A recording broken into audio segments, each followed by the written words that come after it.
The House prosecution team takes note of Vice President Sara Duterte's continued absence from her impeachment trial. May live report si Isaiah Mirafuentes mula sa Senado. Isaiah? Yes, may ilang segundo pa lang nakalilipas at kare-resume lang ng impeachment trial matapos nga magkaroon ng almost an hour recess. However, may nasa ika-12 araw na nga tayo ng paglilitis laban kay Vice President Sara Duterte. Subalit hanggang sa ngayon ay hindi pa rin sumisipot sa impeachment court si VP Sara. Si House Prosecutor at Bicol Saro Representative Terry Redon hinahanap si VP Sara. Anya, kung nasaan man raw si VP Sara sa mundo, hiling niya na harapin ng bise ang paglilitis at harapin ang katotohanan. Ayon pa kay Redon, base sa kanyang pagsasaliksik, aabot sa 8 milyon ang nagastos ng bise sa 91 days niyang biyahe. Nagtataka ang mangbabatas kung saan nanggagaling ang pondo, gayong wala na mga nakadeklara na cash on hand at cash on bank sa kanyang salin.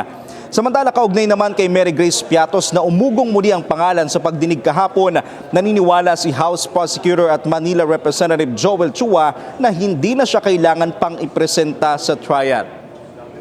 May samantala, bago magsimula yung trial kanina, bago nga humarap si Attorney Lorna Capuna na siyang nagda-direct examine sa kasalukuyang testigo na kanilang iniharap. Nakausap ko mismo si Attorney Capuna at sinabi niya sa atin na ipapasabpina na raw niya si Mary Grace Piatos. Ang paliwanag sa atin ni Attorney Capuna na ipapadala daw nila ang sabpina sa Office of the Vice President. Ang aabangan na lang natin, kung kailan niya niya-anunsyo, either ngayong araw ba o bukas. Isaiah, kasi simula pa lang ng talakayan sa confidential funds. Para ba sa prosecution, malinaw ba na nagkamali si VP Sara?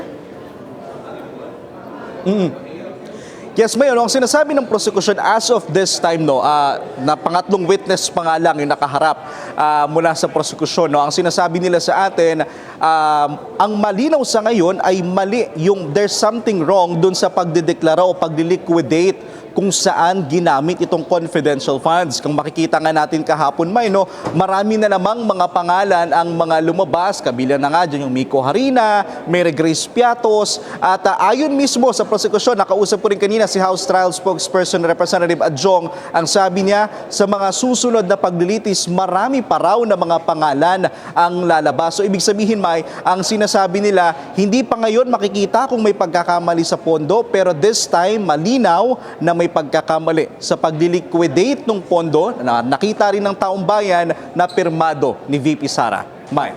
Maraming salamat, Isaiah Mirafuentes, live mula sa Senado.